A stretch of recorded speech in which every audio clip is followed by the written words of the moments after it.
अनंत श्री स्वामी अखंडानंद जी सर्वश्री महाराज 1981 में भगवतामृत में आगे कह रहे हैं कि इसके बाद अर्थ का प्रसंग आता है। आप जानते ही है कि स्वयंभू मनु के दो पुत्र थे, उत्तानपाद और प्रियव्रत।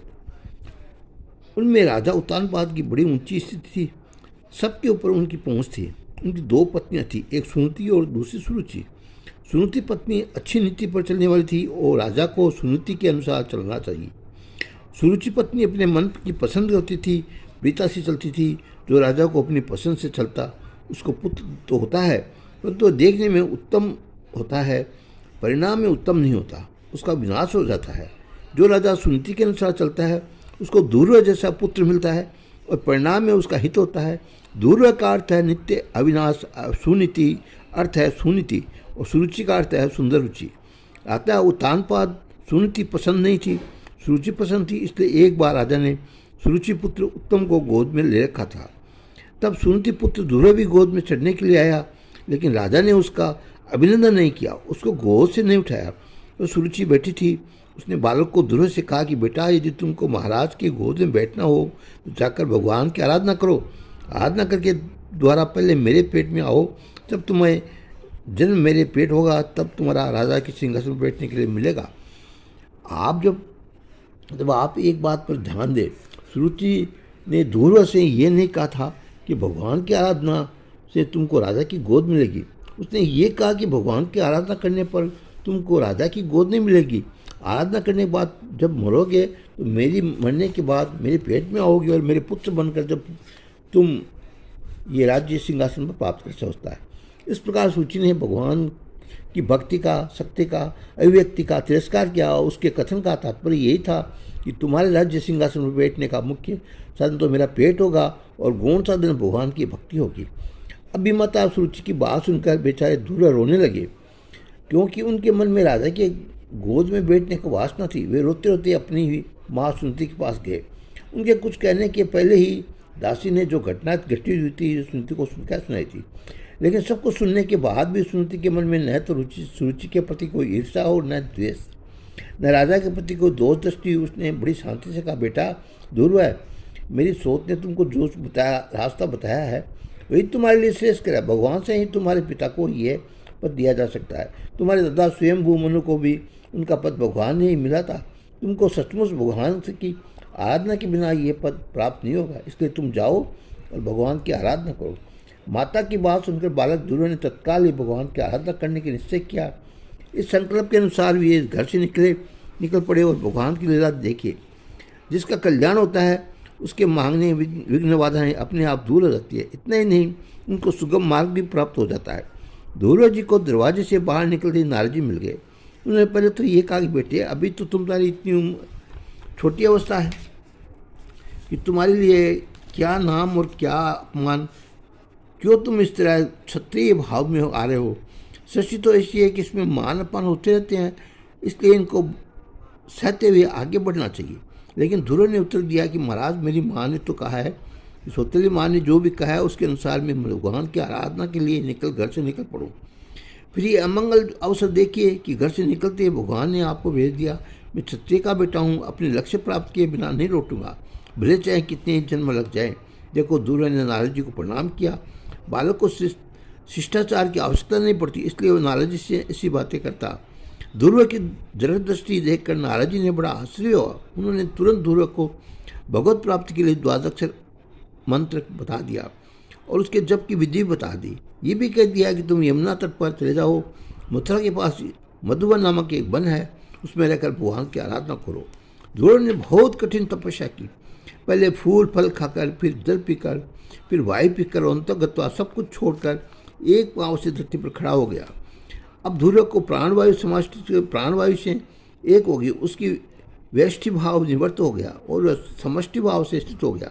इसलिए जब उसने अपना प्राण रोध किया तब सारी सृष्टि का प्राण रोध होने लगा।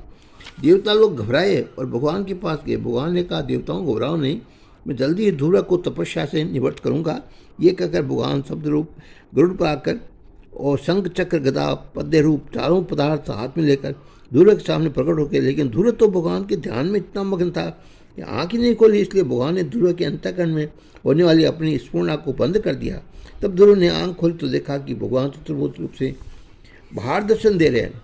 ध्रुव भगवान का दर्शन करके आश्चर्यचकित हो गया। उसकी आंखों में आंसू, उसके शरीर में रोमांच, उसका कंठ गदगद हो गया, हृदय से प्रेम पूर्ण हो गया। वह भगवान के चरणों में गिर पड़ा और उठा तो उसके मन में आया कि मैं भगवान की स्तुति करूं, महिमा गाऊं, लेकिन उसको कुछ मालूम ही तो था ही नहीं, फिर कैसे स्तुति करे, महिमा गाए। भगवान ने ध्रुव की मन से समझ ली और उसके कपोल के अपने भेदमय ध्वनि रूप शंख का स्पर्श करा दिया। देखो, शंख किसे कहते हैं? शंख जिसके छिद्र में छेद में शांति का निवास है, उसको शंख कहते हैं। ऐसे शंख का स्पर्श होते ही ध्रुव के हृदय में बहुदीय ज्ञान का उदय हुआ और वह हाथ जोड़कर बोल पड़ा, भगवान मेरे हृदय में भीतर भी रहते हैं, मेरी सोती हुई वाणी में जगाते हैं, बोलने की वाले बनाते हैं, संपूर्ण शक्तियों के आधार उनको धारण करने वाले आप ही हैं। मेरे हाथ पांव आपकी शक्ति से चलते हैं, मेरी त्वचा भी आपकी ही शक्ति से चलती है और मेरे नेत्र भी आपकी शक्ति से देखते हैं। आप मुझे दूर नहीं हैं, आपको पकड़ने का स्रोत यही है। सृष्टि उधर नहीं दे पैदा होती, इधर जिधर मालूम पड़ता है वह पैदा होती है, जहाँ से मालूम पड़ती है यही इसका नियम है। भूत भविष्य वर्तमान ही तीनों काल में एक ऐसे ही पैदा होते हैं। मेघ के भीतर तो अंतर्यामी प्रभु बैठा हुआ है, वहीं उनको वहाँ से खींचता है और सदा सबसे अज्ञान विलासता है। हे नाथ, स्वर्ग के लोग तो वहाँ के विमान उसमें टूट टूट कर गिरते रहते हैं, उनकी आयु समाप्त होती रहती है, वे अब मरे तब मरे ये सोचकर डरते रहते हैं। लेकिन यदि हम आपके चरणारविंद के ध्यान और आपके भक्तों के श्रीमुख से विनिश्चित आपकी कथा के श्रवण में मग्न हो जाएं तो उससे तो जो सुख मिलता है वह ब्रह्मानंद में भी नहीं मिलता। देखो, ब्रह्मानंद, शांतानंद और विषयानंद तो है ही, किंतु भगवान के स्मरण में कथन में न विक्षेप है न समाधि है, न तो बिल्कुल ही जीते जागते हैं चलते फिरते ब्रह्म का आनंद है, वह नशे का बेहोशी का आनंद नहीं है, न भोग का आनंद है। वह तो सुनते जाओ और परम भगवान का आनंद लेते जाओ। आंखों में आंसू हो, शरीर में रोमांच हो, गटगट कंत हो, हृदय से श्रुति हो और आनंद में मग्न हो, ऐसा है नगद आनंद। तो जब ध्रुव ने उस प्रकार भगवान की स्तुति कर ली, तब भगवान ने ध्रुव को वरदान देते हुए कहा कि तुमको वह स्थान प्राप्त करता हूँ जो तुम्हारे दादा स्वयंभू मनु को भी नहीं मिला, तुम्हारे पिता उत्तानपाद को भी नहीं, उन्हीं को भी नहीं, इसके अतिरिक्त और किसी भी दूसरे को नहीं मिला और भी ना आगे किसी को मिलेगा। देखो, भगवान की आराधना का फल है। ध्रुव को वह सब मिला जो वो नहीं चाहते थे, संसार में जिसकी आवश्यकता होती है, लेकिन ध्रुव का हृदय ऐसा था वह सब कुछ प्राप्त करके भी पछतावे घर लौट लौटा। पछतावा उनको इस बात का था कि मैं चाहता तो स्वयं भगवान मुझे मिल जाते, फिर मैंने उनको अर्थ प्राप्ति का वरदान क्यों मांगा। जब ध्रुव अपने नगर में लौटे तो वहाँ उनका बड़ा भारी स्वागत हुआ, सत्कार हुआ। सबसे पहले उत्तम की गोद माता सुरुचि से मिले और कहा कि मैं आदि गुरु की तो तुम ही हो, तुम्हारे ही उपदेश से मैंने भगवान की आराधना की और मुझे बहुत प्राप्ति हुई। इसके बाद राजा उत्तानपाद ध्रुव को राज्य देकर वन में चले गए और राजा ध्रुव राजा हुआ, वे राजर्षि कहलाए। इसके बाद एक विचित्र घटना घटी। एक बार सुरुचि बेटा उत्तम का शिकार खेलने गया, वहाँ मृगया में किसी यक्ष ने उसको वध कर दिया। जब उसकी माँ सुरुचि उसको ढूंढने गई तो वह भी जल मरी। देखा, सुरुचि ये हालत वह हमेशा ही नहीं रहती थी। आज जिसको हम बहुत सत्य और बहुत उत्तम समझते हैं तो वह भी मलिन समझाता है। आज का बढ़िया कल का घटिया हो सकता है। अश्विनी कुमार अपरिवर्तन तत्व तो परमात्मा ही है। तो जब ध्रुव को ये मालूम हुआ कि उनके भाई उत्तम को यक्षों ने मार दिया है, तब उसके प्रति उनकी जो ममता थी वह उमड़ पड़ी। उन्होंने अर्थ प्राप्ति के प्राप्त रुचि से भगवान का भजन किया, इसलिए उसने ममत्व में निवृत्ति नहीं हुई थी। उन्होंने कर्दवश यक्षों पर चढ़ाई कर दी। बड़ा भारी भयंकर युद्ध हुआ। वे तो नागपाश से छोड़कर समस्त यक्षों को भस्म कर देना चाहते थे, परंतु उसी समय उनके दादा स्वयंभू मनु वहाँ आ गए और बोले कि बेटा बहुत क्रोध न करो, क्रोध तो स्वयं पाप है। देखो, जो तुम्हारे सुख के झरने को बंद कर दे उसका नाम क्रोध होता है। हमारे जीवन में आँख से, कान से, नाक से, जीभ से, मुँह से, त्वचा आदि से परमानंद प्रकट होता है। उसको रोकने के लिए, उस पर बांध बांधने के लिए क्रोध आता है। उसका ऐसा स्वभाव है कि जिसके हृदय में आता है उसी को पहले जलाता है। स्वयंभू ने मनु बोले कि बेटा तुमने तो परमानंद का दर्शन किया है, फिर तुम्हारे हृदय में ऐसा क्रोध क्यों? निरपराध यक्षों को मार रहा है। अपराध किया है किसी एक यक्ष ने और तुम सब को मार देना चाहता है। समस्त 100 को ऐसा क्यों नहीं समझते कि न तो तुम्हारे भाई ने 100 को मारा है, न 100 ने तुम्हारे भाई को मारा है। बस अब तो भगवान की लीला चल रही है, इसलिए युद्ध बंद करो और देखो भगवान कैसे प्रसन्न होते हैं।